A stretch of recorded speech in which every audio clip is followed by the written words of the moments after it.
Welcome back to the deep dive.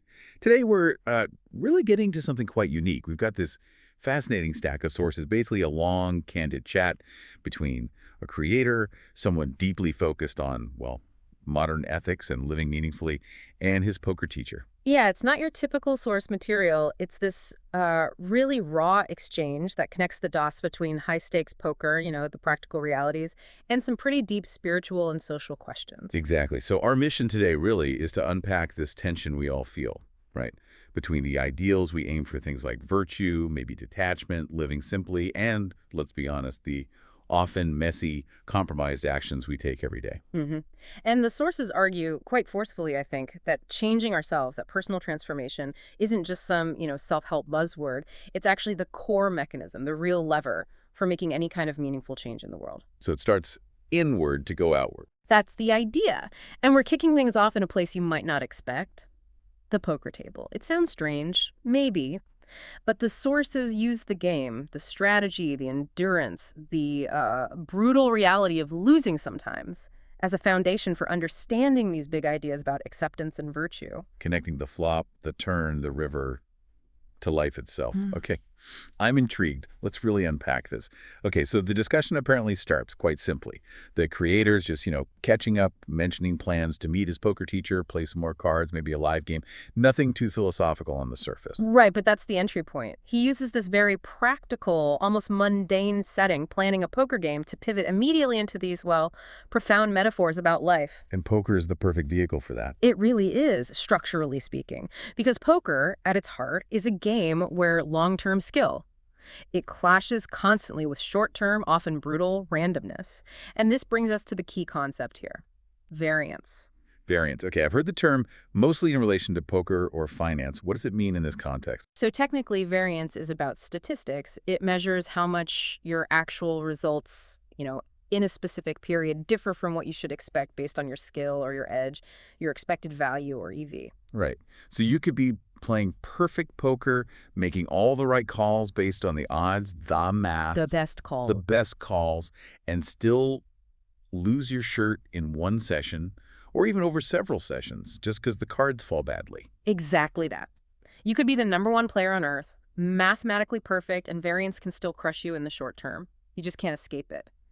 The outcomes simply don't always line up with the quality of your decisions. That feels deeply unfair. Well, it feels unfair, but the sources use it to make this powerful point. There's this quote: "Even the best poker player on earth can't predict outcomes due to variance." And that right there, that's the hinge for the whole philosophical discussion that follows. How so? Because it's a perfect real-world illustration of the Stoic dichotomy of control. The idea that some things are up to us and some things aren't. Our choices versus Yeah. everything else. Pretty much. Our strategy, our effort, our focus, our discipline, those are within our control. But the cards dealt, the opponent's luck, whether they hit that one miracle card on the river, that's completely outside our control. Just like, the weather, the economy, other people's actions in life. Okay, I see the connection. So translating that variance from poker to just living, you could do everything right, eat well, save money, be kind, and still get hit by something totally unexpected.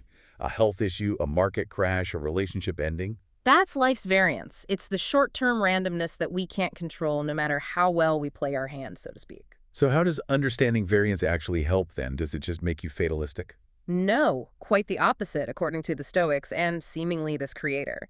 Internalizing variance forces a huge psychological shift. You stop judging yourself or your decisions based purely on the outcome. You focus on the process instead. Exactly.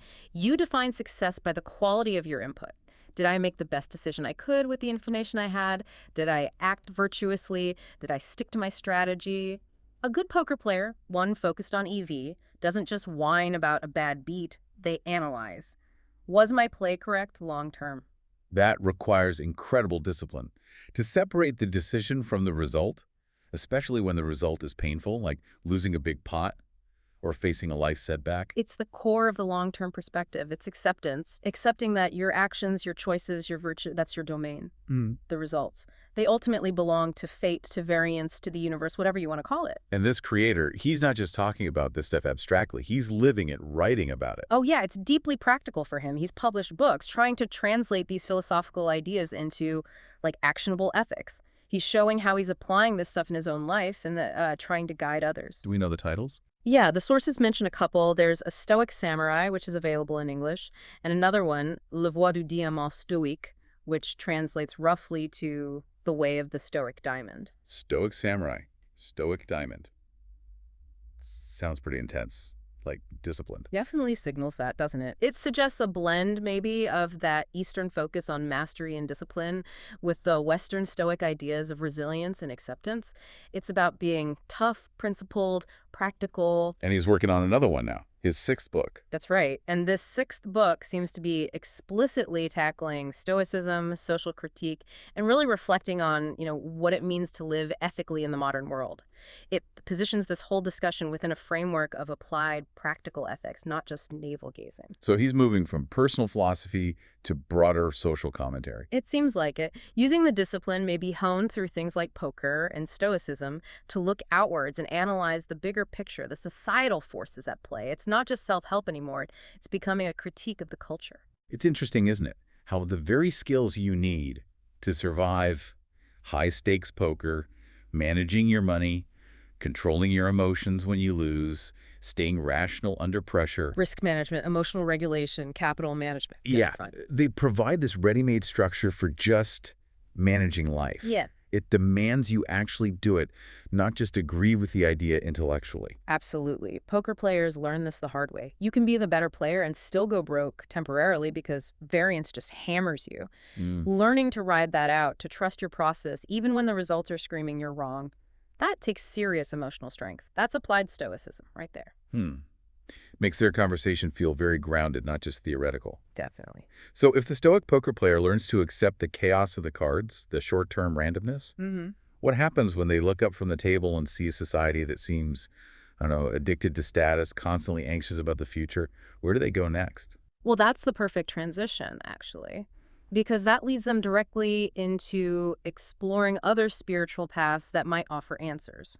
Yeah, the conversation takes a really interesting turn here. They shift from that internal discipline of Stoicism and poker towards comparing different spiritual approaches. And apparently, this was sparked by thinking about another content creator, someone focused on Buddhism. The sources mentioned the name like enhanced existence, something like that. Okay, so comparing Stoicism with Buddhism. Sort of, yeah. Yeah. And it starts with an observation from the poker teacher, which I thought was quite sharp. He notes how Western culture is just saturated with the Abrahamic faiths. Christianity, Islam, Judaism, they're kind of the default settings for ethics and identity, even if people aren't actively religious. Right, they're deeply embedded in our laws, customs, holidays. Exactly.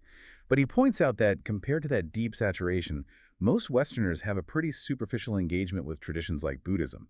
It's often seen as exotic or maybe just reduced to mindfulness apps. That's probably true for many. So why does this matter in their discussion? It raises this question. In our modern world, with all the anxiety, the constant future planning, the hyperconnectivity, why are people increasingly looking east? What is it about a tradition like Buddhism that seems to offer something particularly relevant right now, especially in a very capitalist, achievement-focused society? That's a great question. If Stoicism gives you the tools to manage your reactions and focus on your own virtue, your own EV in life, what extra dimension does Buddhism bring to the table, in their view? According to the sources, they focus on two key things that seem particularly appealing from Buddhism. First, this idea of ego detachment. And second, the related emphasis on living right here, right now, in the present moment. Okay, ego detachment and the present moment. How do those fit in? Well, think about our default mode. There's this specific insight quoted. We always think about the future and don't really live in the present moment. Does that ring true to you? Oh, absolutely. We're either chewing over the past, things we regret, or we're obsessively planning and worrying about the future. What's going to happen next week, next year, in retirement? We're almost never just here. Right. We're living in hypotheticals, and a lot of that future tripping and past rumination is driven by the ego, isn't it? The ego wants security, it wants status, it wants things to go according to its plan. It needs that narrative of future success or validation. So ego detachment is about? It's about recognizing the fleeting nature of those desires, those narratives. It's about loosening the grip of the eye that needs everything to be permanent and validated. It's seeing thoughts and desires as just passing mental events, not fundamental truths about who you are or what you need. That sounds difficult. Yeah. but potentially very liberating. Hugely liberating, potentially, especially from that constant anxiety loop. And living in the present moment flows directly from that. If you're less attached to your ego's demands about the future, you can actually be where you are. How do these ideas mesh with Stoicism then? Are they compatible? They seem to view them as highly complementary. Think of it this way. Stoicism, particularly with practices like premeditatio malorum, thinking about potential future misfortunes, helps you prepare mentally. It builds resilience before things go wrong. It inoculates you against variance, in a way. Okay, that's the preparation. Buddhism, or at least this interpretation of it, offers the release in the moment. Stoicism says, control your judgments, focus on virtue, accept what you can't change. Buddhism adds, and when things happen, good or bad, detach from your craving for it to be different. Just experience this present moment fully without the ego filter. So one builds the fortress walls, the other helps you find peace inside the fortress, regardless of the siege outside. That's a nice way to put it. Yeah, they're like two wings of the same bird, Let's maybe. see. Both aiming for resilience, tranquility, but approaching it slightly differently. Stoicism gives you the structure, the discipline. Buddhism offers the immediate psychological release, the presence. And in a modern world defined by striving, accumulating, ambition, all very ego-driven. Right. Ego detachment becomes this radical act of rebellion. It's opting out of the game. Finding peace now in the present, which is the only place you're actually immune to that external variance we talked about. Because the present just is. It's not a future outcome you can fail to achieve. Exactly. It becomes a kind of psychological anchor. If variance teaches you to accept external randomness, the bad cards, maybe ego detachment teaches you to accept internal randomness, your own fleeting thoughts, desires, moods, without getting swept away by them. Okay, so they build this framework: Stoic acceptance of external variance, Buddhist detachment from internal ego-driven turmoil, and focus on the present. That sounds like a pretty solid foundation for mental well-being. It does, and it feels like they need that solid internal foundation before they can effectively turn their attention outward, to critique the very system that constantly tries to pull us away from the present and into a future fantasy of consumption. Which leads us right into the critique of consumerism. Right, so after building this internal fortress with Stoic acceptance and Buddhist detachment, the conversation shifts outwards. It starts looking critically at the biggest external pressure most of us face daily: consumerism. And this is where things get, I think, really challenging to conventional thinking. The sources tackle the relationship between us, the individuals, and the system of consumerism itself. How so? Usually we think of consumerism as this huge impersonal force, right? Advertising, corporations, economic growth imperatives, Yeah. things that happen to us. We feel kind of powerless against it. Exactly. We often feel like victims of the system, but the sources completely flip that perspective. They argue that the system actually has no power, no agency without our constant, daily, individual participation. Elaborate on that. There's this really stark, almost paradoxical statement highlighted. If we're not consuming, there can't be consumerism. It sounds simple, maybe even simplistic at first, but it radically shifts the power dynamic. It puts the responsibility squarely back on individual choices. Entirely. It moves you from being a passive victim to being an active, consenting participant. Every time you buy something you don't really need, chase a status symbol, upgrade just for the sake of upgrading, you're essentially casting a vote for the system. You're providing the fuel it runs on. Wow, okay. That's a heavy burden to place on individual willpower, isn't it? Suggesting that the solution to this massive global system is just individuals deciding not to buy stuff. It sounds like it initially. Because, I mean, the counter-argument is obvious, right? What about the corporations pushing this? What about planned obsolescence, manipulative advertising, the political structures that demand constant growth? Doesn't focusing only on the individual let the real power brokers off the hook? Don't we need systemic regulation, political action? That's the standard critique, and it's a valid concern. But the sources, particularly through the poker teacher's perspective, address this directly. His insight, drawn from analyzing systems, whether it's a poker economy or a society, is that systems are inherently designed to preserve themselves. They optimize for their own survival and continuation. So you're saying a system, by its very nature, resists fundamental change from within. It will always find ways to perpetuate itself. That's the argument. It'll adapt, it'll find workarounds, it'll co-opt reforms, but its core logic in this case, driving consumption, will remain unless the underlying conditions change. And what's the most fundamental condition? Demand. So the system only changes when the incentives change. when the things that feed it start to dry up. Precisely. And this leads to their core conclusion about how change actually happens. People changing themselves is what leads to systemic change, not the other way around. Okay, I need to hear the exact quote again. It's pretty unambiguous. No system can change the system. We need to change ourselves, and then the world changes. No system can change the system. That's powerful. It basically says top-down political reform alone is insufficient. It suggests it might be, yeah. Or at least that it's treating the symptoms, not the root cause. Think about it. If you pass laws to regulate, say, fast fashion, but people still fundamentally crave new clothes every week because their sense of self-worth is tied to trends, the industry will just find new ways to meet that demand, maybe offshore, maybe through different materials, whatever. The underlying desire hasn't changed. So the root cause, in this view, is the collective mindset, the values, Yeah. the ethical inconsistencies within the population itself. Exactly. The argument is that only when a critical mass of individuals internally adopts different values, maybe through Stoicism, finding value in virtue, or Buddhism, detaching from ego-driven desire, or simple minimalism, only then does the demand for excessive consumption shrink. And if the demand shrinks, The system has to adapt or wither away. If millions suddenly stop buying disposable goods, the industries built on them couldn't survive, no matter what the regulations are.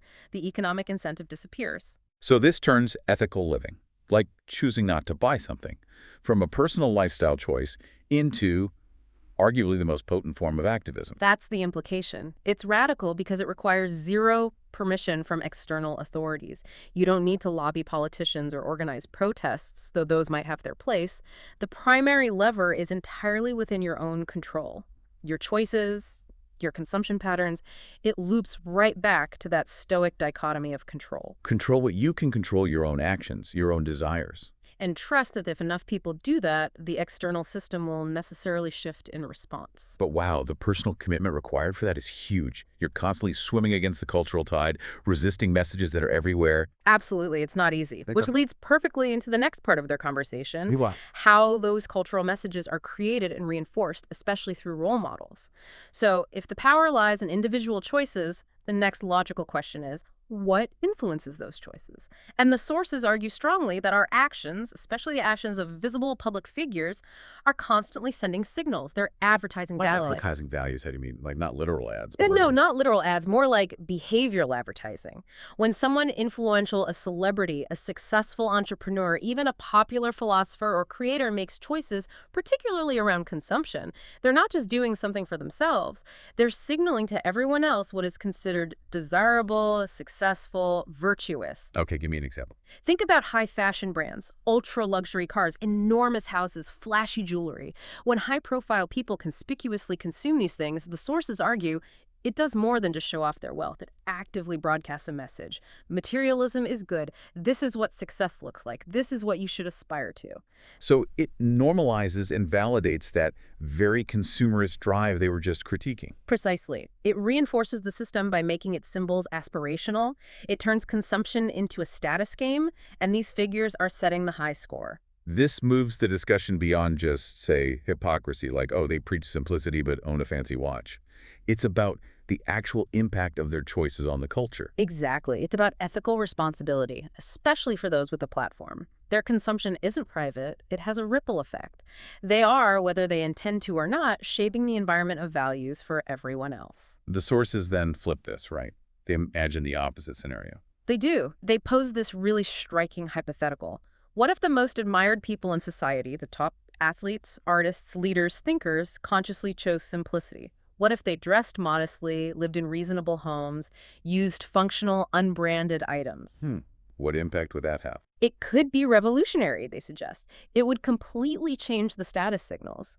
If the people society deems winners are demonstrating that they don't need excessive material wealth to feel secure or validated, it fundamentally undermines the logic of consumerism.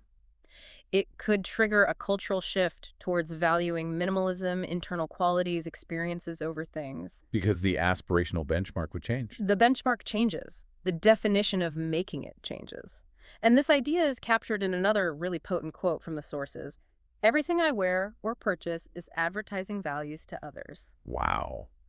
That forces you to look in the mirror, doesn't it? It really does. It demands self-reflection from the listener, from you. Okay, look at your own life, your own choices. What values are you implicitly advertising when you buy certain things, wear certain brands, pursue certain status symbols? Even if you consciously disagree with consumerism. Right. If you complain about materialism but then define your own success by the car you drive or the label on your clothes, you're actually acting as an agent for the system you claim to oppose. Your actions are sending a signal, contributing to the overall noise. It's a sociological point, really. Every purchase, every trend we follow is like casting a tiny vote for the kind of society we want. Buying disposable fast fashion signals, we value cheapness and novelty over durability. Buying simple, well-made things signals we value quality and restraint. And we're incredibly sensitive to these signals, the sources suggest, because of this idea that humans are shaped by their environment. We naturally look around for cues on how to behave, what to value, and public figures, celebrities, influencers, they're some of the loudest, most persistent cues in our modern environment. So if the environment is constantly shouting, buy more, status matters, it's incredibly hard not to absorb that message, not to have it shape our own desires, our own character. Exactly. It gets embedded in our personal mosaic, which is a concept they explore next. So, the call for authentic role models isn't just about wanting morally perfect people. It's about demanding better environmental signals for ourselves and for society. It's about wanting influences that reinforce healthier values, not just materialism. Which brings us to the complexity of people themselves, because nobody's perfect, Right. not even the potential role models. Precisely. How do we deal with the inevitable flaws? That's the next big piece. Okay, so this final section really dives into the nuance. It tackles what's often the biggest hurdle when we look for guidance or role models, the gap between the ideals someone promotes and their own, often flawed, reality, the classic hypocrisy debate. Yeah, we see this all the time online, don't we? Someone offers advice on, say, finance, but they once made a bad investment. Or someone talks about mindfulness but loses their temper, and the immediate reaction is often to dismiss everything they say. See? Hypocrite? Their advice is worthless. Right. We tend to be very black and white, very quick to judge and dismiss, but the sources offer a more pragmatic, nuanced take. The answer to, is it hypocritical and does that invalidate the teaching, is basically not necessarily. Okay. Because the value of good advice or a correct strategy or a profound truth can stand on its own, separate from the personal struggles of the person sharing it. If the underlying principle is sound, it remains sound, even if the messenger stumbles. They use an analogy for this, right? The poker coach. Yeah, it's a great analogy. Imagine a poker coach who has an absolutely brilliant theoretical mind. They understand game theory, pot odds, optimal ranges, everything, better than almost anyone. They can teach it incredibly well. Okay. But maybe when they sit down at a live table themselves, they tilt easily. They get emotional, make bad calls under pressure, or they're terrible at managing their own bankroll. So they can't execute perfectly themselves. Right. Does that mean their teaching is invalid? Does it mean the mathematics they taught you is suddenly wrong? No. Their ability to explain the correct strategy is still valuable, even if they personally fail at implementing it consistently. I see. So you separate the message from the messenger's imperfections. You have to, the sources argue. Similarly, think of a spiritual teacher or a philosopher. They might share deep truths about overcoming anger or greed, yet find themselves struggling mightily with those very same vices in their own life. Does that make the truths they share any less true? No. The strategies for living a better life, the ethical principles, they retain their value. The key skill for us as learners or listeners is to develop the maturity to make that distinction, to take the good advice without needing the source to be flawless. This feels like it connects to their idea of human nature being complex. Absolutely. It leads directly to this concept they use, seeing every person as a mosaic. We aren't just one thing. We're not monolithic blocks of good or bad. We're intricate patterns, collections of different pieces, strengths and weaknesses, virtues and vices, all mixed together. So even someone we admire might have significant flaws, and someone we generally disapprove of might possess admirable qualities. Exactly. The sources even suggest that people who have done objectively bad things, maybe even committed crimes, can still possess certain virtues. Maybe incredible loyalty to their friends, or intense discipline in one area of life, or artistic genius.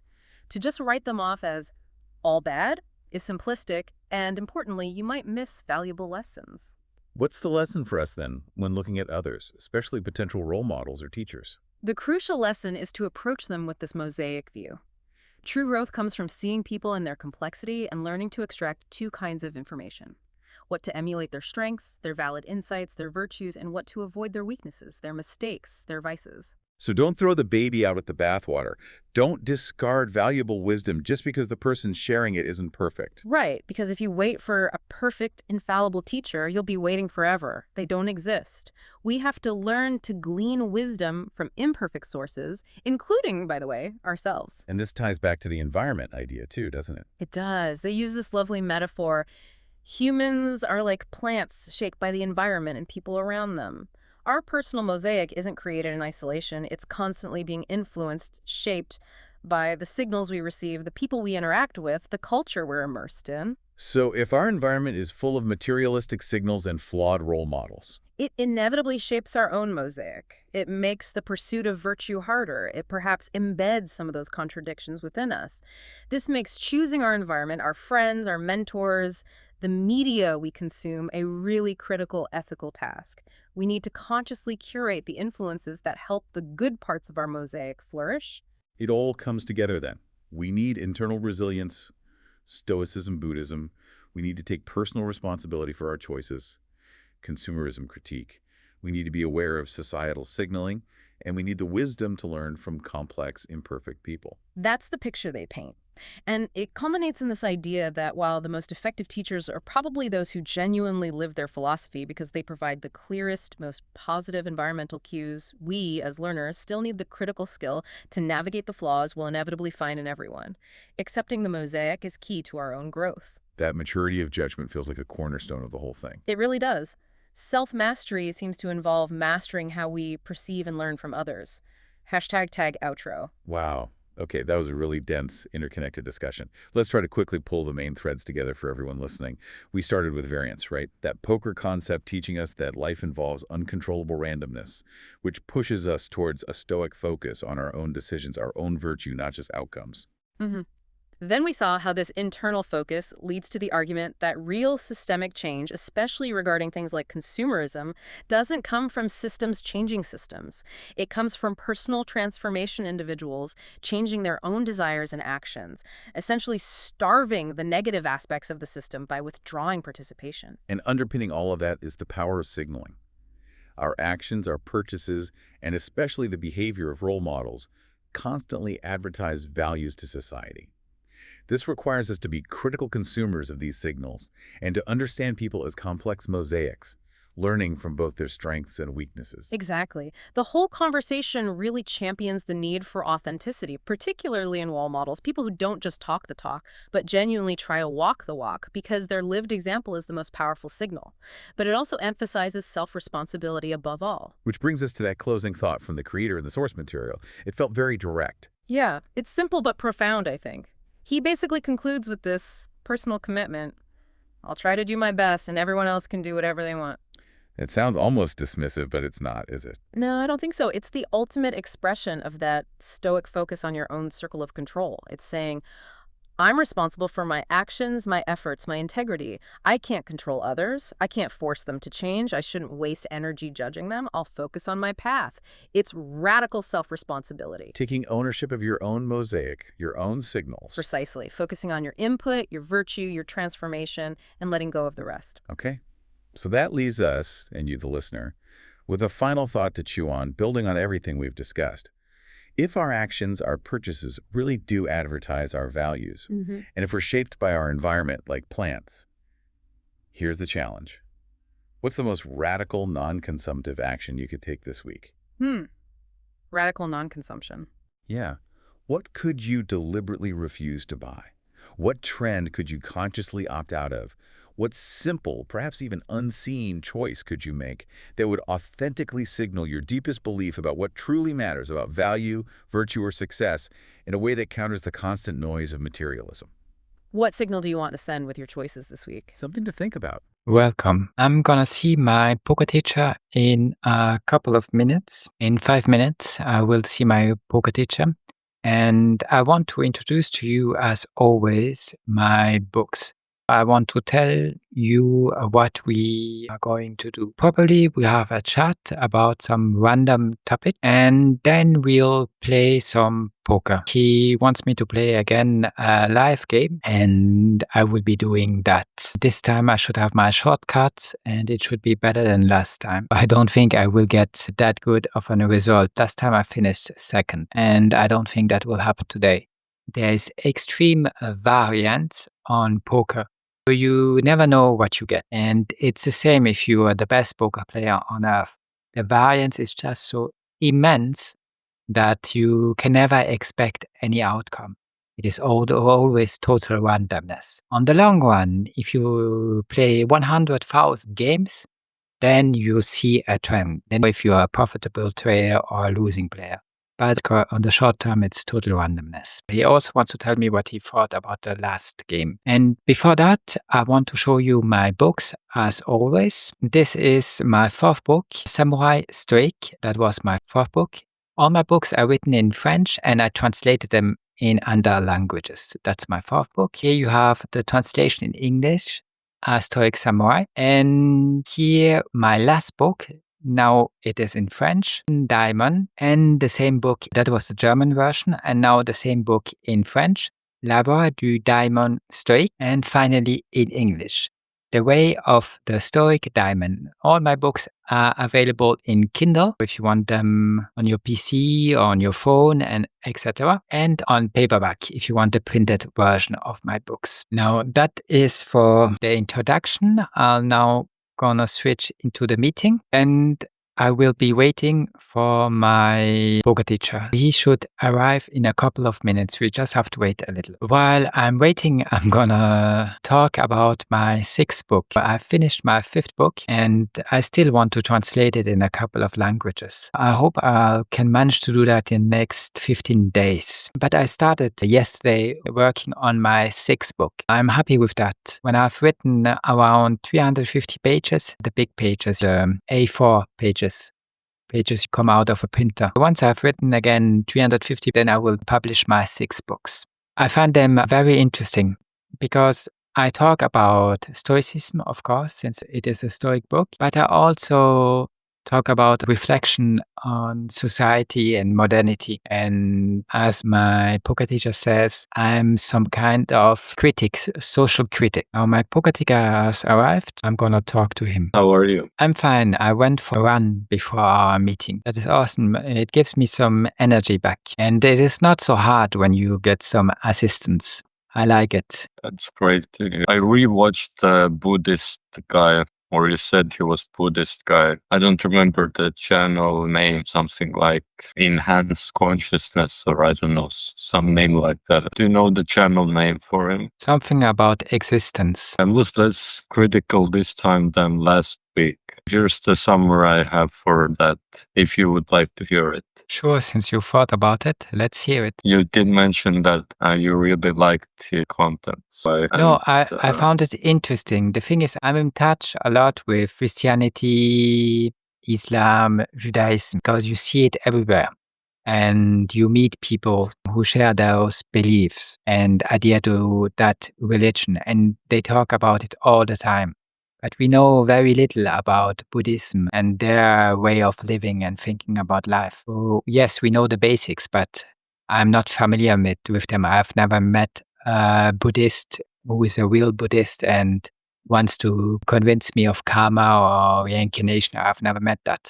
But the other guys, well, you meet them all the time where I am. It's something new.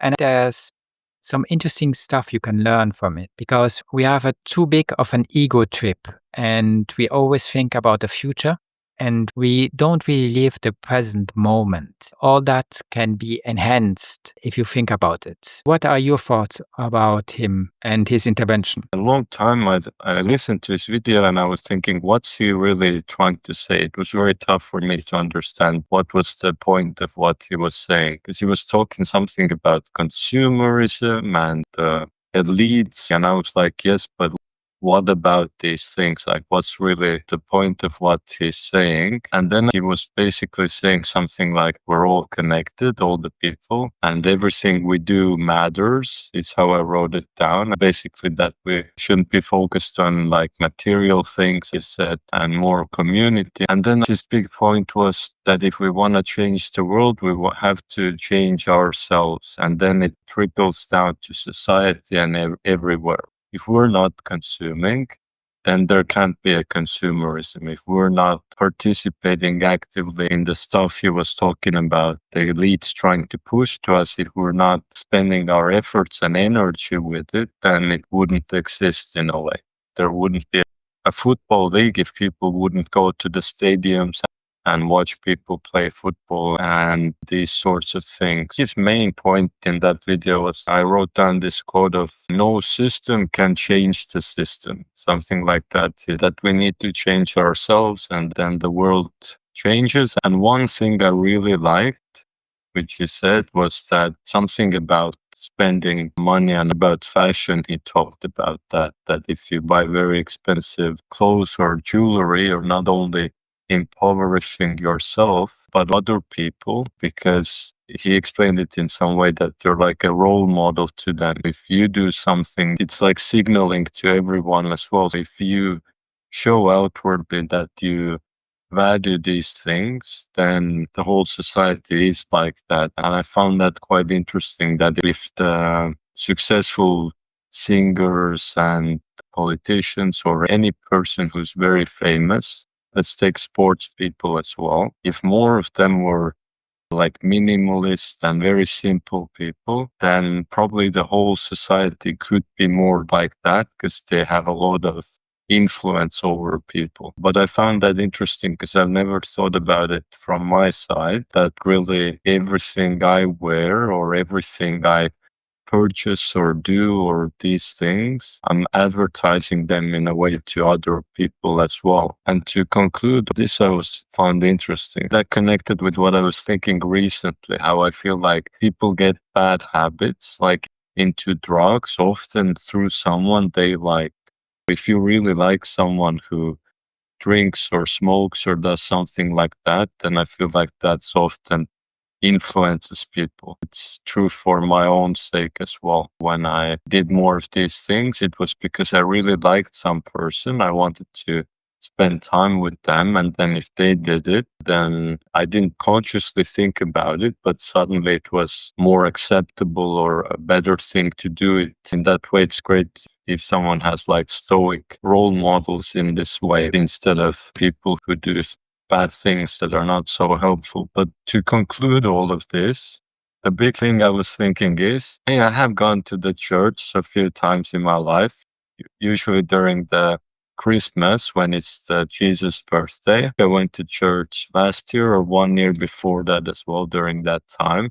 And that's the stuff they were telling there in the church. Love your neighbor, don't be selfish, everyone's connected, don't be materialistic, give to the poor, have a good community, don't do drugs, all these things. Somehow I concluded that he's saying the stuff that religion is for, essentially. That's what they'd say in the synagogues, and I don't remember the word for the Muslim prayer houses, but in churches and stuff like that. For me, that's the kind of what he's saying is very much a religious talk. Whenever I listen to like a Pope speech, that's something that the Pope's usually talking about. That was my final conclusion of him, that he's basically like talking very religious stuff. I don't know if it's really religious, and just to try to look inside.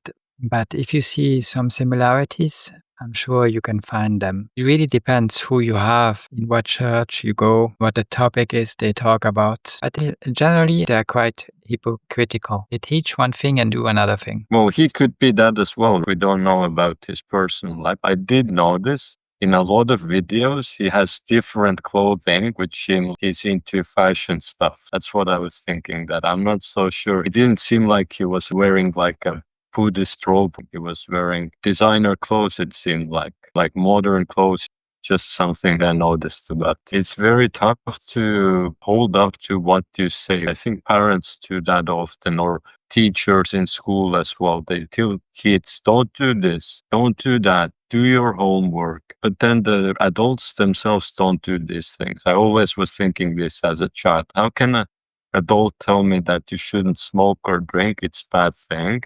And then the same adult will do these things. But it's much tougher to do these things than to give good advice. That's why a sports coach can be out of shape with cannot do the sport itself, but it can teach people.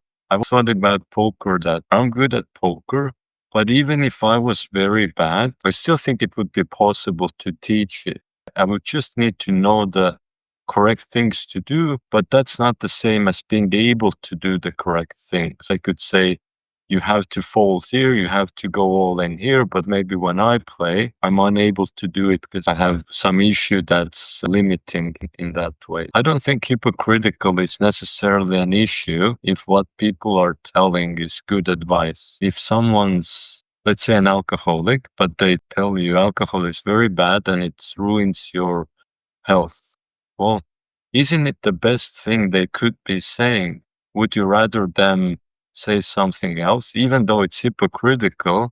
At least what they say is what they mean or is true, even if they cannot hold up to what they say. Maybe the Pope does some weird things in his free time and he's not perfect to be able to hold the standard what he's saying, but that doesn't mean that what he's saying can't have a lot of value in it. Sorry to interrupt. It makes me think that we don't have good role models. There are no people around us we can look up to and try to imitate, because they probably aren't sincere or they don't practice the virtue they teach. Jesus. You see the plants behind me on the wall. A human is the same. He takes the shape of the people around them and then looks like it. It's important to see on what we grow and what the end result will be if we follow the people around us. I agree with that. It's important to have good people around ourselves. But I also think there's something good in everyone. It's also how you look at it. You could take the nicest person in the world who has the best advice, and then you could really try. And if you wanted to, probably you could write a hit piece on him of all the ways he's the villain and the devil and the worst person. Or you could just focus on all the good stuff and maybe privately tell them that, hey, you're doing this or this badly. And if someone's a very bad person, like a mass murderer, I'm sure you could find, if you really tried, you could find maybe they speak in a nice tone. Maybe they bring flowers to their wife, or maybe they're really nice with animals or something.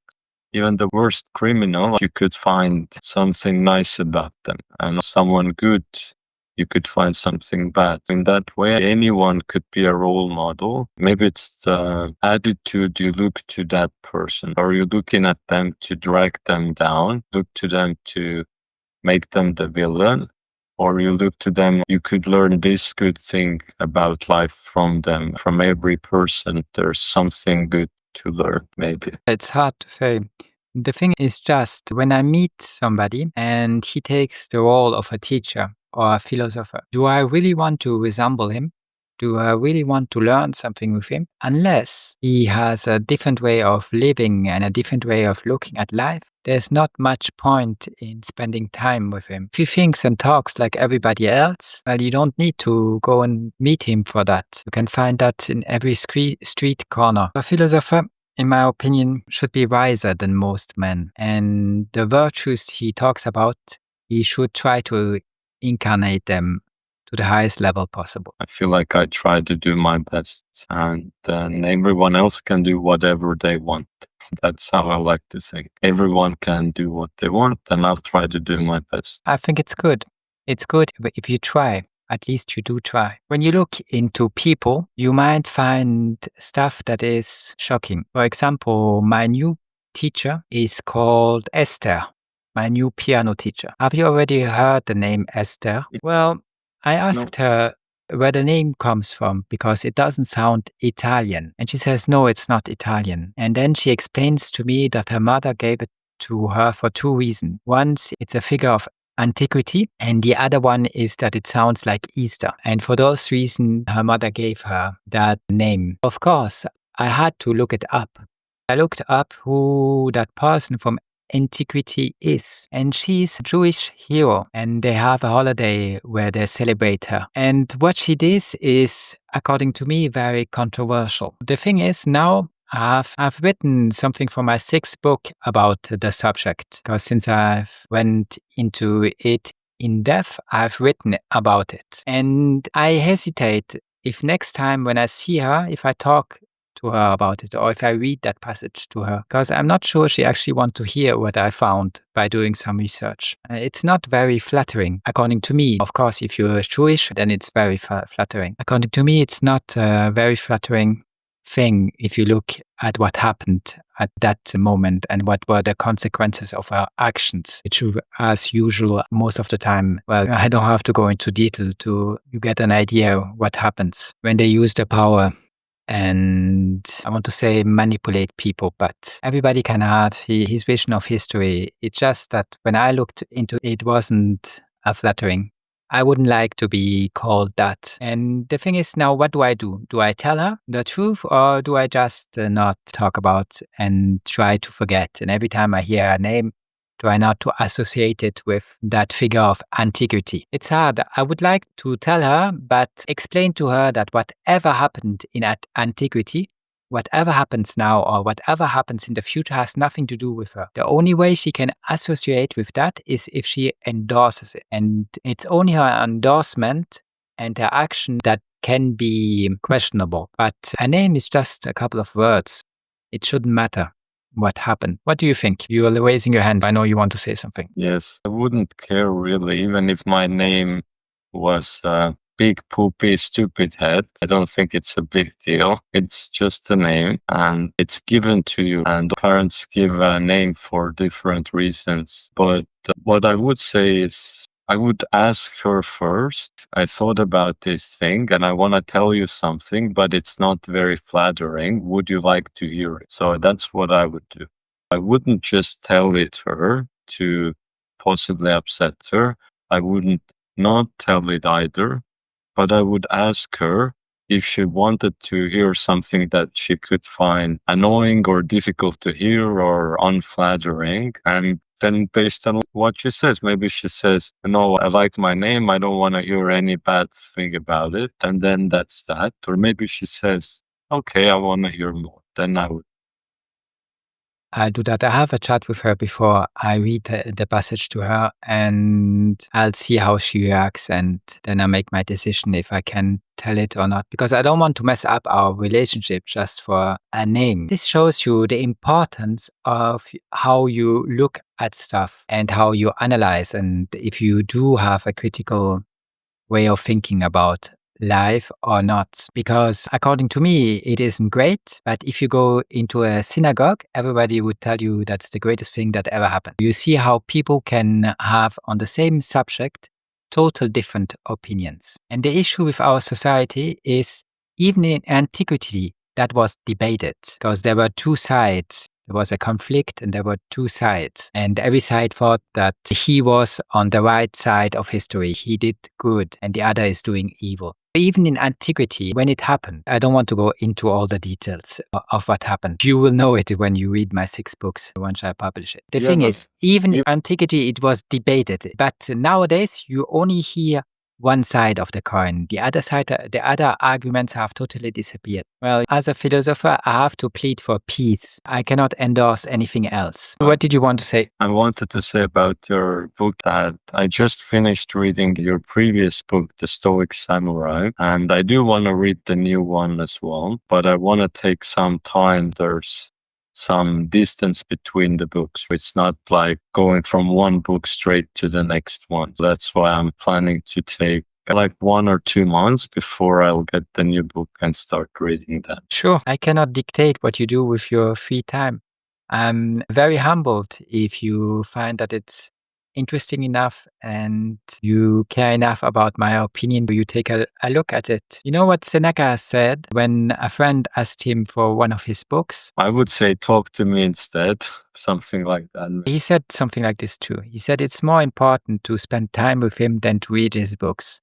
He said that. But what he said, it's like if you ask a portrait of me, a picture of me, because you think I'm beautiful or have beautiful eyes or something like this. And he thinks it's a little strange. If you do it, you probably do it because you want to flatter me. But it's the same. In the past, when I met people and they were good friends, I even gave them one copy of my book for free, but I don't do it anymore because I've realized that most people, if they don't decide to buy it, then the anime is not interested in, and as you say, they won't read it. If it's just for me to spend $30 on a book and they never open it, then it's not worth it. I always found it very hard to make any present to somebody because I never know what he really wants. And when you give them stuff, random stuff, it might not be to any interest to them. I actually think it's better to just give them an envelope with some money in it. If they are your kids and they ask for something and you know that they really want it, then you can buy it. But if it's just to give them something that they don't care about, well, you're better off not doing it. Just a waste of money. Okay, Norman, what about your thoughts about my game last time? Because I think you wanted to talk about that. And what do you want to do? Do you want to play one more game today? Would you like to do something else? Last time was quite difficult. It was new, everything, new software, very difficult. Overall, it was a tough lesson. It was uncomfortable for you with the software and stuff there. Only good news is you got second place, but otherwise you timed out sometimes and just everything was very chaotic. And for me, it was difficult for me to properly review what was going on there. But I did take some notes. If you give me a moment, and I'll try to figure it all out here. I want to tell you something while you do that. I like what you just did. You actually looked at what I went through last time. And you realized, maybe I told you to have said it, but you realized that it was tough for me because I couldn't really do what I wanted to do since none of my shortcut was working. And it would be nice if in life people were caring and realized what people go through during their life and not just think about themselves and never put themselves in the shoes of somebody else. Well, it's difficult because usually, how do I put myself in the shoes of a garbage man? I've never been a garbage man. That's difficult. But with poker, I've played enough poker. I've also experienced this. I've experienced moments where I'm playing in a new environment. I don't feel comfortable, where I folded pre-flop because I lose internet connection or something happens. I know it can be difficult like this. And when someone's watching, I've always had this issue ever since as a child, that if I do something, I don't know what I could be doing. Whatever thing I'm doing, let's say play poker, and I do it myself, it's very easy. Suddenly one person watching, and now it's very distracting, very difficult to concentrate. These are things to just accept and to move forward with. I still think it was valuable to see how you did. You said something interesting, and I want to try to answer that. You said, how can you put yourself in the shoes of somebody else? I've read a book of a psychiatrist, and he said that you should have a moment with your spouse where you play the role of a psychiatrist. You listen a lot and let her talk about her issues and try to understand what is important to the other person and what she's struggling with. That's one way of doing it.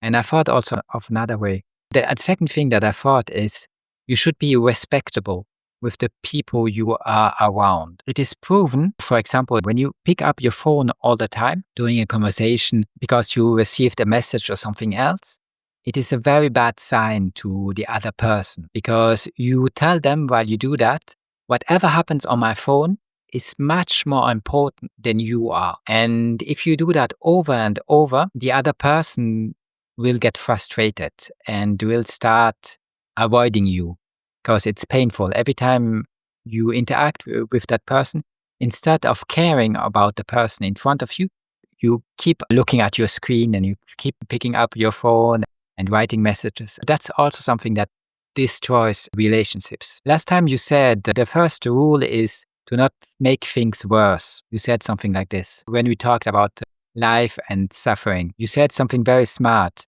And you said, every day I try at least not to make it worse. That was a very good reply of you with a lot of wisdom. You showed a lot of wisdom by saying that. So you should not make it worse. At least when you spend time with somebody, if you're already doing something else, just tell them, I'm working now and I cannot be 100% with you. But I'll find a moment this afternoon or tomorrow or next week, whatever. Tell them that you're already doing something. When you spend time with them, don't always pick up your phone, because that is a very bad sign. Even if the person says, I don't mind, it will actually hurt him when you do it. Don't make things worse.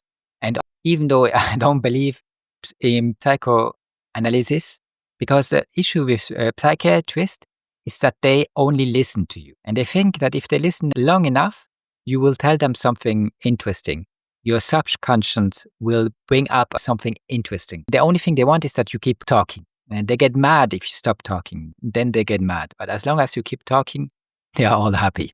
To me, it is half of the coin. The other half is that you should be able, once you have listened to him, to give him some advice. And that you cannot do it without philosophy. That is missing in psychoanalysis, in my opinion. But the advice that you should have one moment once a week or once a month where you sit in front of your spouse and let her talk. It would be nice if she would do the same with you and would listen sometimes to you. Because if you only play the psychiatrist, well, that's nice, but maybe she could care a little about you. That's my reflection about that. There's stuff you can do when you ask, how can I put myself in the shoes of somebody else? By listening. The best advice is to listen to the person. Let the person talk. But sometimes it's hard because you tell them, do you want to tell me something, or is there something you want to talk about? And the person doesn't come up with anything. She says, no, I have nothing.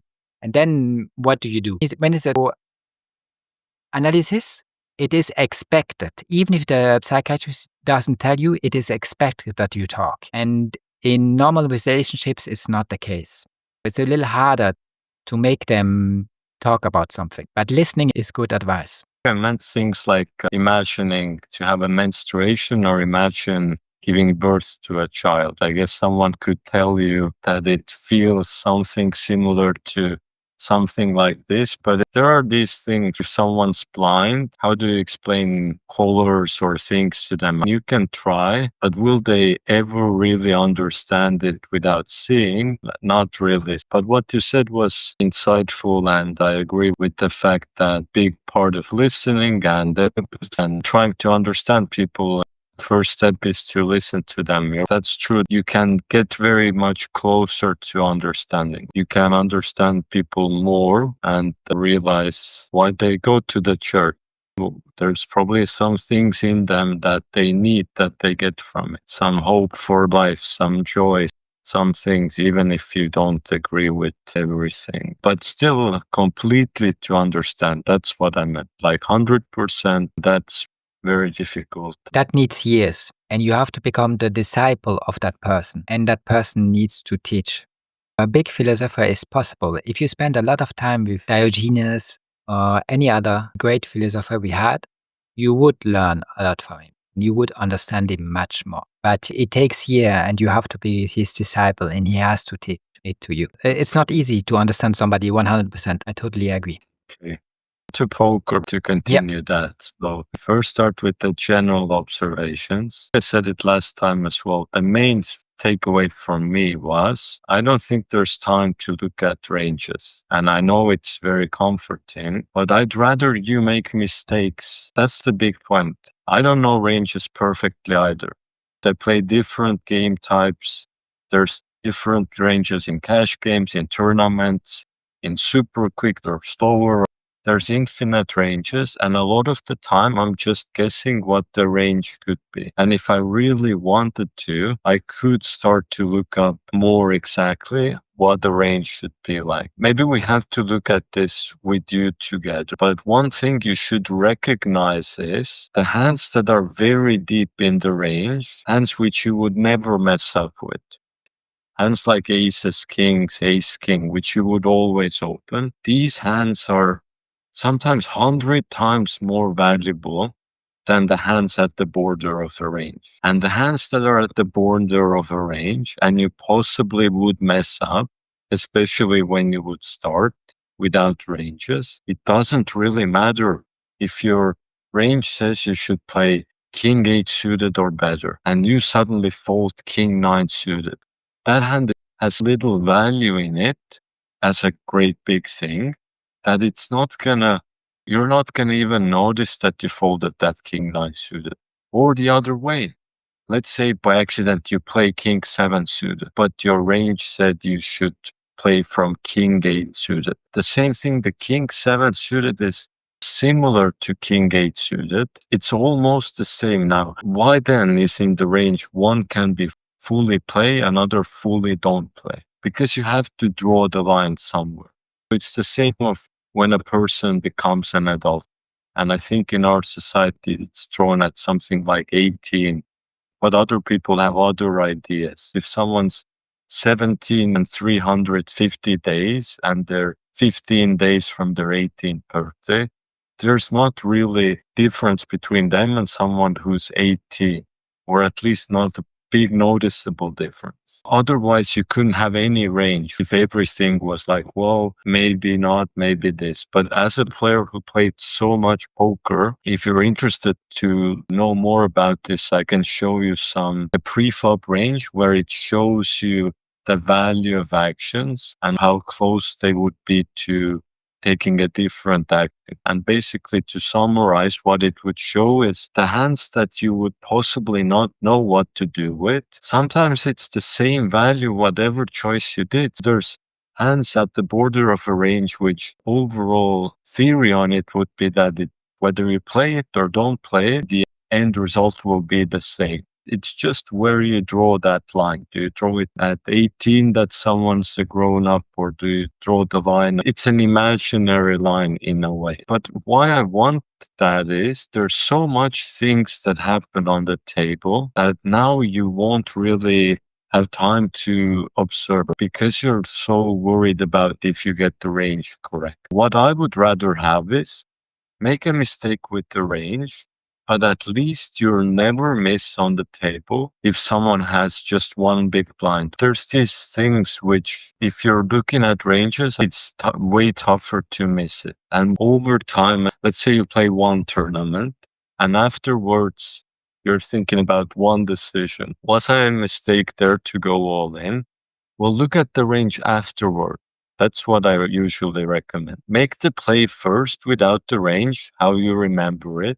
And then afterwards, look at the range. And then range will tell you if you were wrong or right. And if you were wrong, well, you learn from it and try again the next time. You need to know this stuff on the table. And I have played in a way like you. I have tried to play with when I try to open ranges. I'm talking about experience. And it takes a while to open the range and then to look at the row and find the hand. And you only have 10 seconds per decision. If you're going to do that, that's going to take up most of the time. And I would rather you do these mistakes because I know the mistakes are not going to be big mistakes. I know if the hand is really bad, you will already know to not play it. And if the hand's really good, you'll know to play. And if it's in the middle, then actually often it is optional. A lot of these hands are not black and white. You can look at one range, they say this plays. You look at a different range from a different range maker, and they would have it a little bit differently. That's my first advice. What do you think? Is it something you'd want to try or not really? Sometimes it's not so important, as you said, to play exactly according to the range. But normally I manage quite fast to figure out what to do. If we play one more game today, let's see how I manage. And if you think it's still the same mistake than last time, because this time I should have my shortcuts and it should be a little easier. I would want you to try. Maybe you could even try today. I know what you said is it would go quicker and you would have more time and that, but I would want you to experience that of not having the range. If you don't want, you can choose today if you want to try this or play with how you set up. But at some point, it doesn't have to be today. even on your own time when you're playing. I would want you to try that and then review later in Poker Tracker and see how close you get. And I would guess you will get it 80%, maybe even 90, maybe even more. And I think if you're going to make a mistake, it will be so close to the ranges that it's almost like you had a drink, you were 17 years and it was 10 days to 18th birthday, and it doesn't really have a big difference, these sorts of mistakes. If you don't want to try it today, I would really want you to try it and then share that experience with me and say how it was. Okay, sometimes I don't look at the range, but once I've played the hand, I ask myself, did I make the right decision? And then I look it up. I don't always look before I play. Today, I might still take a little look at it if I play a game, but I try not to look at every decision, every time at the ranges. Okay. And once, if you want to see how I do without the ranges, I can just close the ranges and not look at them at all. If you want to see how I do without them. Good. Now to my other notes that I wrote down. And these notes are connected to the first one. There's a reason I don't want you to look at them, because now that opens up that new time, which can be used for these things. For one thing, that's very important. Every point, every hand, you really want to be aware of who has how many chips. And especially for players who have less than 10 big blinds, those players who could be going all in. Now, why is it important to know where these players are? Well, if I make an all-in and I have somebody who has to make a decision of an all-in and there's a risk he will go all in because he's short stuck, well, then my chance of making him fold is lower. And normally when you make an all-in, you want to have fold equity as high as possible. There could be different scenarios. Another one could be, let's say you raise your normal raise size, 2 big blinds, but now there's a player who only has 5 big blinds. What are they likely going to do? Are they more likely going to call or just go all in? They're more likely to go all in. They're more likely to go all in. And now you would want to anticipate that, because if you have a hand that you wouldn't want to put 5 big blinds in, well, then maybe you don't even go for the initial raise, anticipating that this player is very short and could be committed.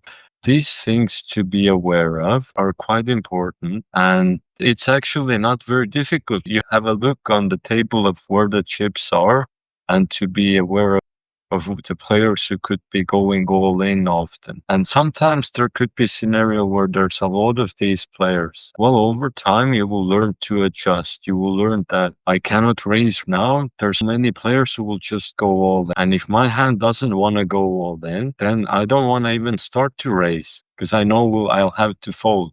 Sometimes you're middle position and there's 4 players after who all have 7, 10 big blinds. There's a decent chance one of them will go all in, if not many of them. If you have a weak hand in your range, that's not going to work with these players. They're going to go all in, you'll have to fold. That's one thing to look at, to be aware of. Again, last time I realized there were many distractions, but I'll screen share for a moment.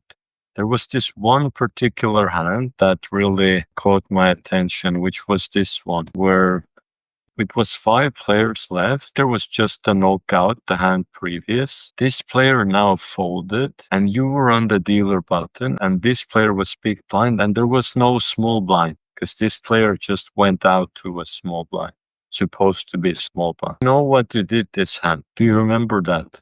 I fold. You did fold. Now, looking back at it, what do you think of that decision? The range says that king 6 offsuit, I should go all in if I have lower than 6 big blinds.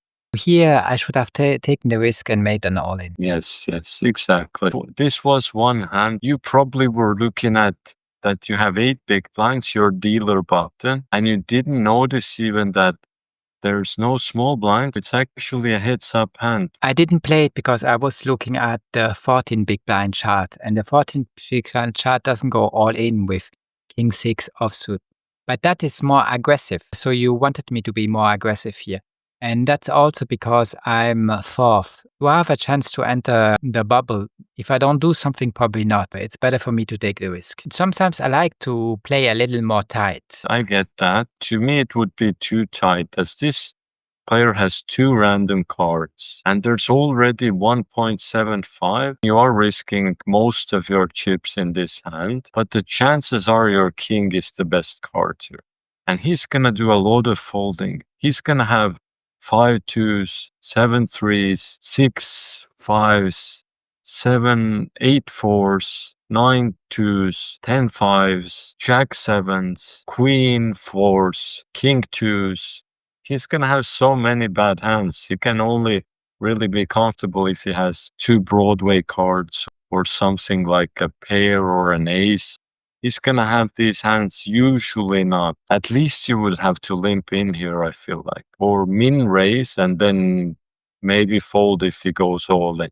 But just to fold, that was too tight. But this is one example where if you know the stack sizes, you know there's only one opponent, then it's easier to make this decision. Okay, thank you for bringing it up. Now, other thing I'd like you to pay attention to, one is how many chips each one has, is how loose people are, and then how aggressive people are. What do I mean by that? Let's start with loose. In your tournament, I asked you that at some point, that which are the players who were more active? And there were a few players who were constantly involved in pots. Almost every pot happened. There was 1, 2, 3 players who were there a lot of the time. And then there was another 3 players who were very rarely in a pot. Usually they were just folded. That is one next step for your evaluation, which is you're now not just playing against random massive people, but you're really trying to start to separate those people. And the first way people separate their opponents is how loose people are. Now, that will take a lot of mental effort and it's difficult to do at first. And it's especially difficult at the early stages. Later, when you're heads up or you're 3 or 4 players, it's easier to see who's active and who's tighter, because there's only 2 or 1 opponent there. But at first, there's a whole table, there's 7 players. But I'd still want you to put an effort, even if not for everyone. And sometimes it's true, you also don't sometimes know. Maybe this guy is loose, maybe not. But there should almost always, every tournament, there's usually 1 or 2 players which you should already know that these players are not doing a lot of folding and are trying to play a lot of hands. You should notice that this guy's been in 5 pots already and we've only played 10 pots. And he's been in half the pots at least. And then the other thing to notice is the players who you've just seen folding almost. Maybe they played 1 hand, but you've just seen them folding. That is very valuable as to anticipate what could happen or what be dangerous. If someone now limps and you've seen them play a lot of hands, their limp is not very dangerous. They probably could have anything. They could still have a good hand. I'm not guaranteeing they don't have a good hand, but the inherent danger is much smaller. And sometimes there's a player, you've seen him just play 1 hand and now he's raising. And now you have ace 10 and you're thinking, if I go all with my 15 big blinds, that's very dangerous. You've only seen him play 1 hand, and maybe that 1 hand was a good hand you saw him have. And now the second hand he raises, certainly I would want to be tighter against a player like that. What I'm saying right now is also showing why I don't care so much about exactly what the range says, because there's so many scenarios where your best move is if you didn't have a range. If your range says you should go all in against this player, but if you really knew this is that one tight player on the table, then actually that range is now dangerous for you. It's a little bit like with scripture now, to get a little philosophical or religious with it. Religious fundamentalists. To me, these are the players who just follow directly the range. They read something from a book from 2000 years ago, and they take that one sentence, which has been translated, and they don't really realize the whole context. What's the whole message of the book? They just get focused on some one detail like that. That's very dangerous. That can lead someone to a very wrong conclusion if you take things out of context. If you're not trying to understand the situation, but just be very black and white is what I want to use as an example. There's context, there's detail to this. That's another thing I'd wanted to get better at. And when there's a live play like there was, well, I could surprise you at some moment with a question, which is, who seemed to be the tight and loose players on this table so far? That's just a very broad observation, and that's something that would help you to move towards that next level. Otherwise, I could give anyone a range. Are they now a professional poker player? If you take a random person and he just read Stoic quotes to you, they just take the book, I read you a sentence, what a Stoic said. Am I now a Stoic philosopher? Really not. To be that, you have to contemplate, you have to think about it, you have to compare those different passages. You have to try to connect it to your current life and understand how do this connect with the other passages. And the same with poker. Some cases you want to throw the range out. Doesn't mean range isn't useful. Usually it's very good, but these are the details that there's moments where if you try to do that, then that can save your tournament. In many cases, your tournament could be down to this player, he's limping every hand. I will go all in with no worries against him, and he will likely have a bad hand and just fold. Or another player who you're like, I'm going to make a big fold. I'm going to fold ace 10, even though I have 10 big blinds. I'm not even going to make a risk. This player, he's been very tight and he has something better than ace 10. These details could make a huge difference. One is how loose someone is, and the other is how aggressive people are. Now, that is more difficult. That is more difficult to learn to evaluate. But how you evaluate how aggressive people are is, well, are they raising? How big are they raising? Are they bluffing? Are they making big bets when they don't have a good hand? This type of thing. And any comments on this? It shows me that I have their attention, and actually I shouldn't play so much like a robot, because playing like a robot isn't actually good. You said it perfectly. I'm speaking from experience here. Also been like, I play so good. Why aren't things going my way? It usually happens when I'm just playing like a robot and I'm not really actively involved. To me, real poker is alive. Just like real market is something that's new every day. What do I mean alive?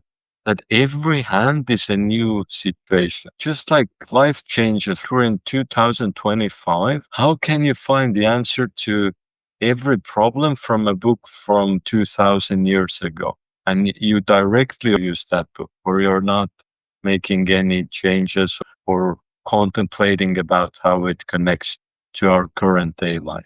To me, the only way poker has ever really worked very good is when the poker is sort of alive, that there's room for creativity. There's room for making something different. There's room to create something new, just like with music, that it's you put the notes in a different order, you try a different tempo, you try something differently. And it starts with paying attention. Exactly. Okay, what other notes I have? I do have some notes, but I don't have context to them. One note is focus on the current decision. I have a note like that. It was to you. Maybe it was you were looking up what happened the previous hand or talking or thinking about something like that. I also do that, but really if you have a decision on the table, that's the most important thing at that moment. You can contemplate after the tournament. You can review, you can look at all the hands, but when playing, to really focus on the current decision. That's important. Heads up, there was one hand where he went all in with King 4 suited with 15 big blinds. And I was like, it's okay. I know the ranges allow it. Just 15 big blinds is a lot. To me, that was like, wouldn't you want to play it in a safer way? Wouldn't you just want to raise? Why do you want to risk it all in the chance that hopefully it's funny? The hand we just looked at, I showed you, you had King 6 and I wanted to risk it all because it was just opponent just had 4.5 big blinds there. And there was already almost 2 big blinds in the middle. That moment I would be risking it the hopes that he doesn't have an ace or a pair. But to risk 15 big blinds with the hopes that maybe he doesn't have an ace or a pair or a better king. I know the ranges and math supports it. And have I gone all in with king 4 suited for 15 big blinds? Many times, yes. But it's not a play you need to do. It's a play where you could limp that hand. You could min raise. Maybe they fold if you just min raise. Why risk everything? That was one comment. Another comment was with heads up when the opponent min raised and you folded a bit too much. When there was a lot of big blinds in the middle and I'd want you to play more hands there. But that we can look at another time. These were the main comments.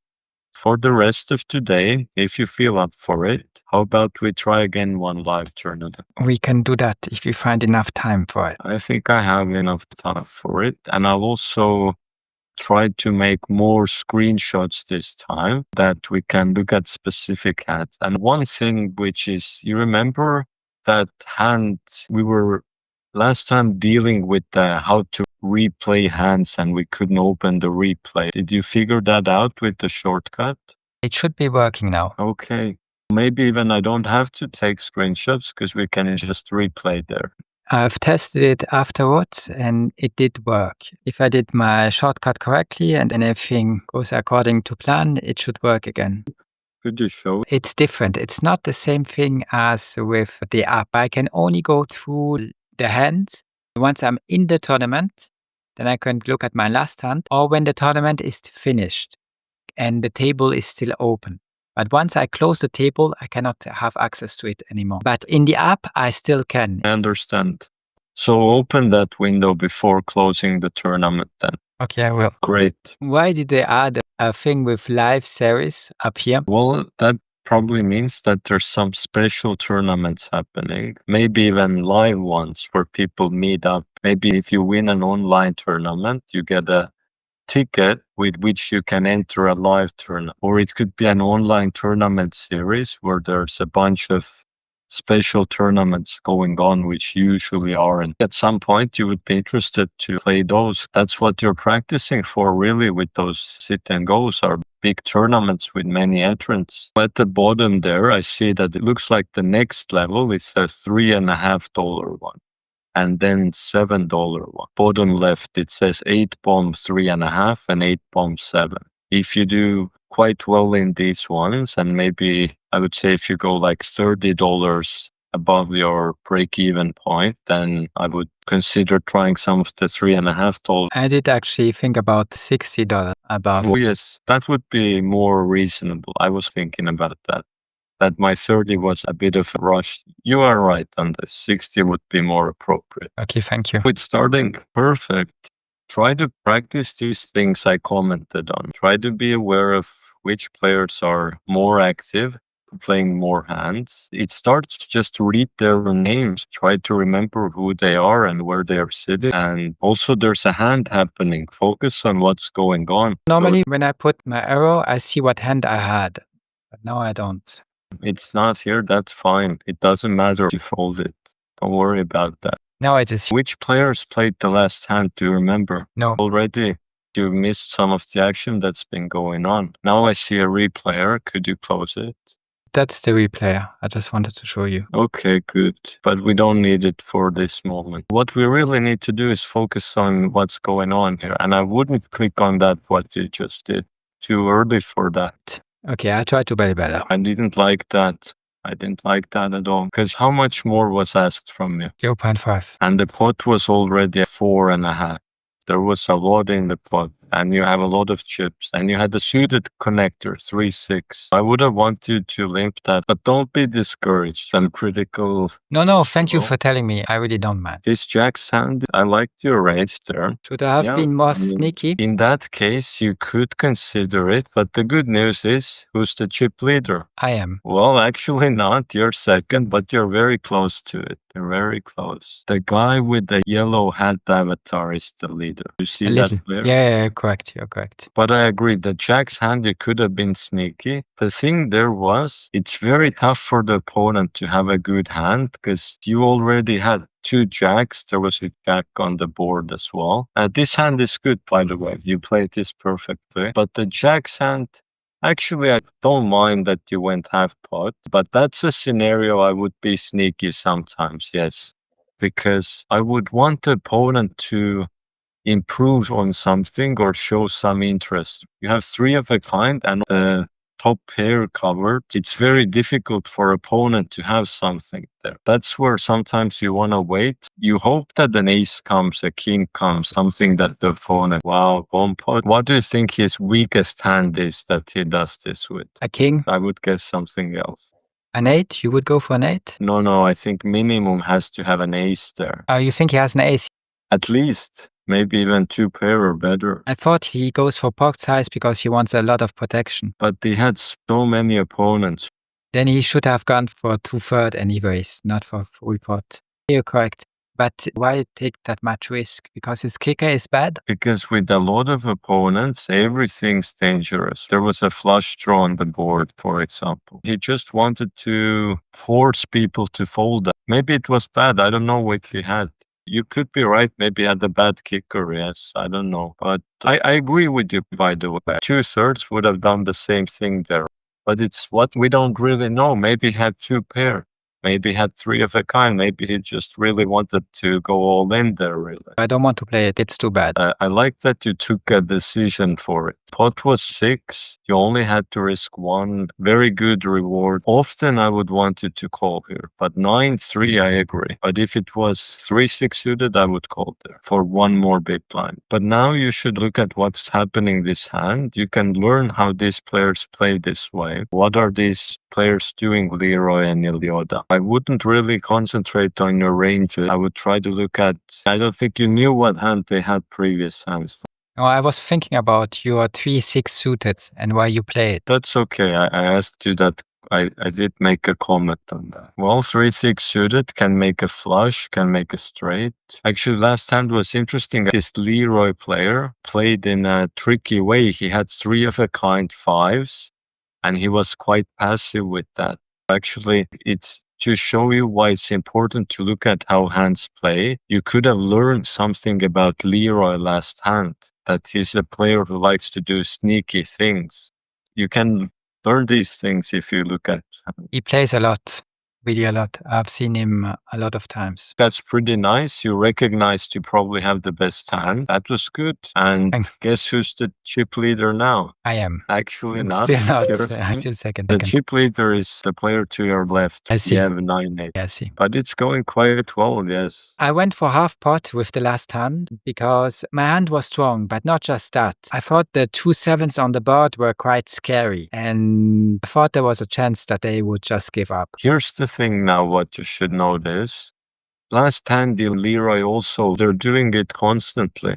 In terms of noticing who are loose players, Ilioda and Leroy are limping 2 hands in a row. What do you think about how loose they're playing? They're quite loose. Okay, and now if you think about this player, the banker 23, and then the dart wiser next to him, have you seen those 2 players in many pots so far? Much less. Much less, exactly. You see, Leroy had Jack 7 suited there. He's playing a lot of hands. I would ask you, what's the minimum hand someone has here if they bet? He was first to act and started betting also. And Leroy obviously involved here, as usual. There's a high risk of a flush. Apart from that, I don't know if a 9 is enough to do what he did. 1 pair with a 9, I'm not sure if that is enough to do what he did. My general advice for you in bomb pots is, well, it matters if there's 4 players left or 8, but in this case, with 8 players, you really need at least top pair, and even then it could be dangerous. So even top pair, you have to be careful. If you have second pair, for sure,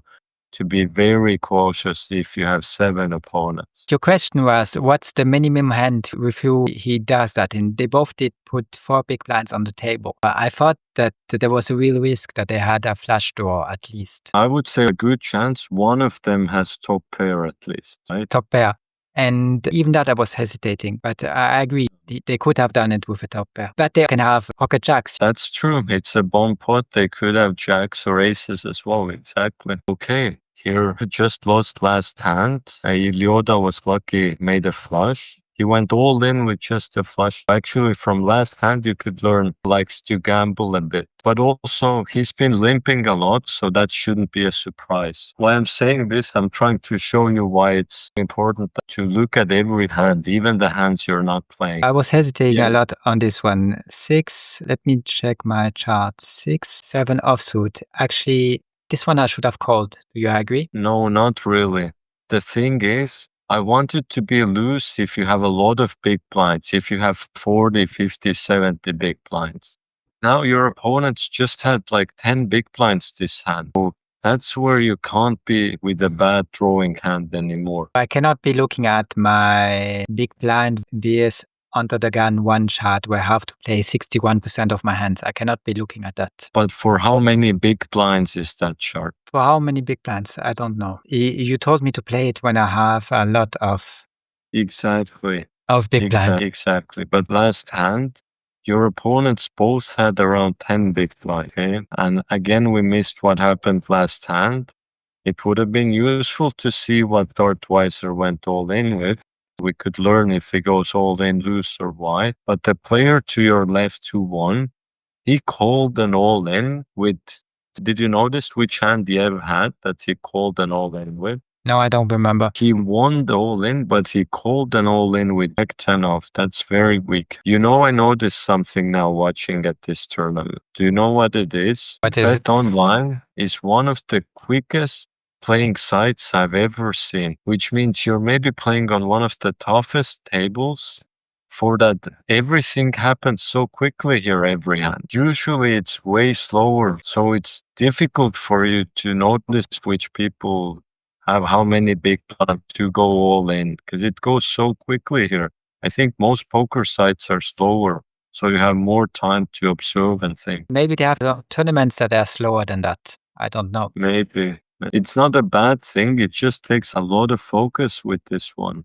I don't like the possibility of a flush. If not, I would go all in. But now, with the possibility of a flush, I hesitate. How many opponents you have this hand? A lot. You should be aware of this. Aware of how many big blinds you have. Now, can I call this? Tough to say. I think I could. Okay, now I don't want to go on anymore. I'll let it go.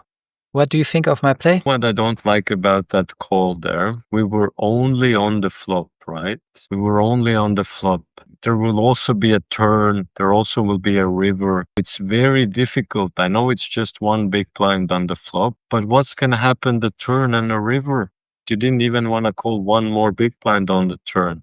That's why I would have folded the flop, because if it was the final decision, okay, call one big blind. But there was also 2 more decisions to happen. I understand, Norman. I would have liked to limp again. Then I would have done all in, but with the last hand, but he did not. Hey, that's even better. He folded and he gave you the pot. That's even better. Yeah. You should be very happy with that. I agree. Yeah, it's okay. No feel. I agree. It's just that I would have liked to double up. Guaranteed win is also good. It doesn't always have to be a double up. Okay, nothing I can do against aces. Replayer, you can open the replayer maybe. Okay, let's do that. Can we go to the first hand here? Oh, look at that. How nice is that? Can you replay this hand? Okay, this is next one. Can you use those small green arrows there? Yeah, okay. Can you use the middle one, I guess? That was too fast, huh? It's very quick indeed. In that case, what do? I press this. Oh, this is nice space. Yes, this is nice. Okay. Let's go through it. I would say overall, this was not very eventful. Sometimes there's like these tournaments where things just go by. I felt like this one, there weren't too many situations, but there were a few hands. Click next hand. Maybe the arrow next to it. Yes, this one. Okay. Oh, it doesn't immediately show your hand. I wish it did. You have to click replay and then it shows your hand. The middle one is the replay. Yes. Click the middle one. Now we saw what you had. So now click next hand again. Every hand do that. No, you don't have to replay this. You just had 10 to. Just click this one and then yes, now this hand, I think it folded to you, I believe. So we can go next hand. Okay, click replay and pause. Yeah, this one I want to talk about, right? So click backwards. Here, super. This moment, pot is 3.7 with a limp, and he did a lot. He was very loose with Leroy. And we have 3-6 suited. But what is key here? There's something very important I wanted to understand, which is I'm asking you to do loose plays when you're calling this half a big blind or one big blind, but I only want you to do that if you have a lot, when you're rich. At this moment, how many times could you call half a big blind? How many half a big blinds are in your stack? It's a math question. 151. Wow, perfect. Very good answer. That's what I mean, you're rich. So that's why also I think you can call half a big blind. And with this hand, this is what's called a pretty hand. It's not a good hand. You're not gonna do super well. If you hit a 6, it's not good. It's a 3, probably not good.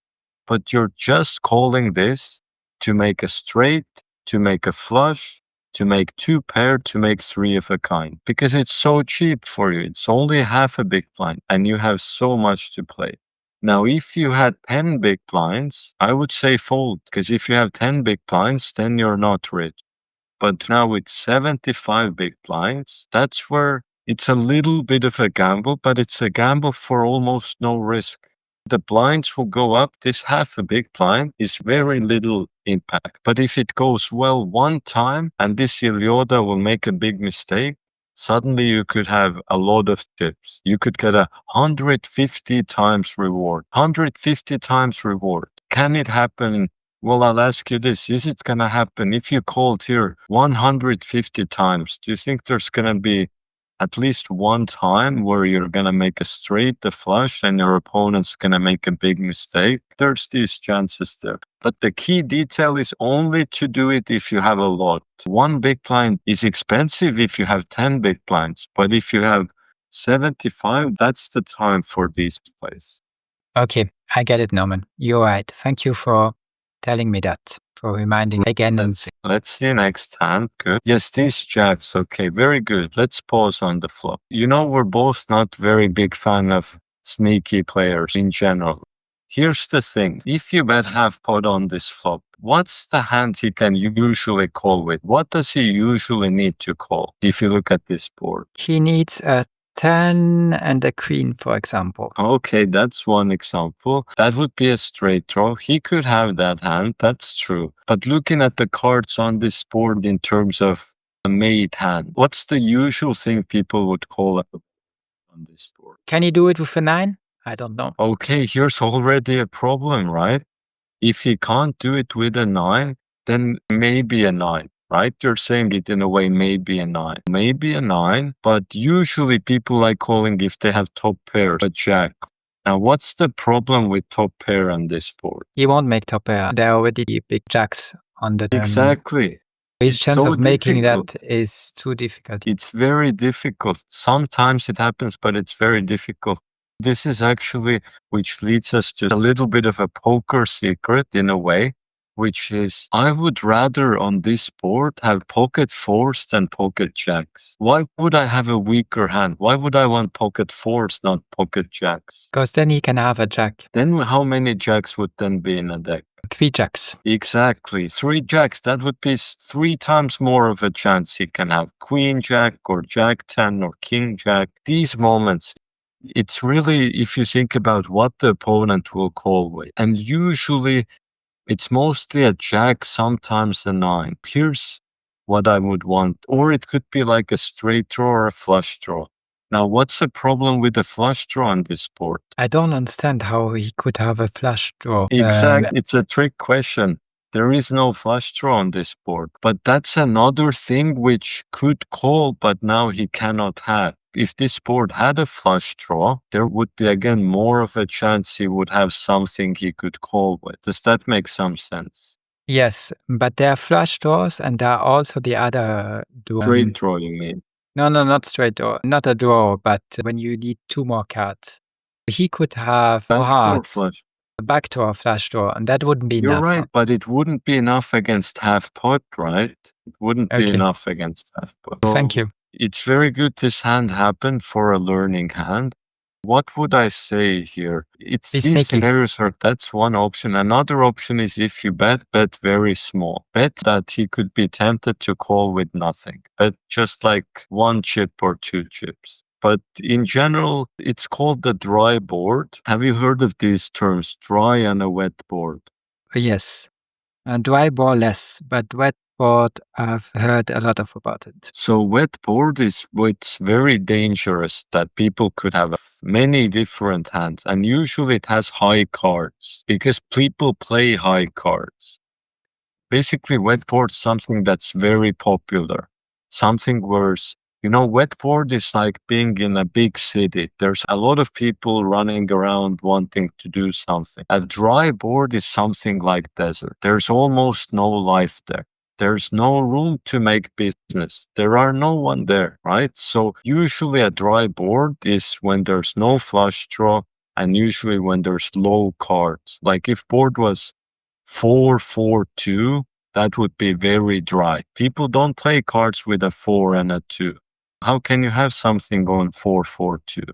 Usually not. Now, this board isn't very dry. People play a jack and a 9, but it doesn't have a flush draw. And now jacks are tough because you have so many jacks. Your pocket jacks make this board a bit dry. It's like your hand made this board into a desert. You did fracking or you were mining diamonds in that area and you depleted all the natural resources, take all the jacks from the deck, and now what's left is just a dry board with no life. Try to make a stupid joke about this. No, it's a great analogy. Thank you, Norman. Can I say that the hand where I did bluff and there were 2 sevens on the board and something like a 4, I don't remember exactly, on the flop. And I did bluff because I thought I had the best hand when the other 2 players did check. In that case, can I say it was a dry board? Yes, I love it. I love that to remember it. And I was thinking of the same board. Exactly. That board was very dry. And also in that hand, you were in position, which was so important that you saw that the other players checked. So it was very unlikely they had pocket 6s or 9. Really, your ace king seemed very safe there, even though your cards didn't connect directly with the board. Yes, that's perfect. That was a very dry board. You're right on that. You're Okay, right great. on that. Great. Thank you, But Norman. yes, this board, you can wait. Your hand's safe that you could see a turn. And the best news for you would be if turn is an ace or a king, because then he could have top pair and be interested. Does that make sense in that jack's hand? Jack 9-4. Why it would be good for you if the turn was a king or an ace? It makes sense. A mistake happened. You stopped the screen share, but I think maybe that's good enough for today. I feel like we've done enough. Also, I don't think there were so many interesting hands afterwards. Most of your hands were normal there. The most interesting hand was this Jack's hand, and then the 6-3 hand we just talked about, where you had 75 big blinds and you had a lot of chips there. And then that Ace King hand, which we didn't have to review because you remembered it. We didn't need a replayer. We remembered the Ace King hand. That was very nice. Norman, I agree with all that, but it is bad news that the table closed because it means that the table will stay open only until other players are still playing. Once the game is over, the table automatically closes and then we cannot review the hand anymore. Well, let me check.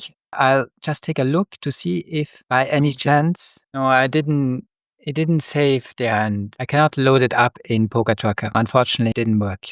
That's okay. I can also take screenshots. It's good to take screenshots because maybe we don't have time to look at it while the table is still open. Yes, okay. That's fine. I enjoyed playing the game and listening to your comments. It was great. It was interesting, Norman. Thank you for that. Yes, I'm happy to hear it. I feel like things went much smoother and better today. Overall, was a good lesson. And I really invite you to try that a few times. Try without the range. And my belief is you will notice more. And that's the goal. The problem isn't looking at the range. The problem is that you can't notice as many things then. What I'd really want you to is notice more of who's limping a lot, who's playing bad hands, who's playing Jack-7 offsuit, limping middle position, who is 6 big blinds, who made a big bluff, who was playing sneaky, who is... I'd want you to try to notice as many of these things as possible. That's tremendously... It's like poker indicators in some sense. I'm trying to make a trading comparison, which is every player on that table is maybe not an indicator, is maybe not the best example, but it's like what investors do where they read, I want to say, balance sheets of companies. They read the balance sheets of companies, and then companies have to update their stockholders with the news and things like that. It's something similar to that, where you're really trying to profile all the opponents.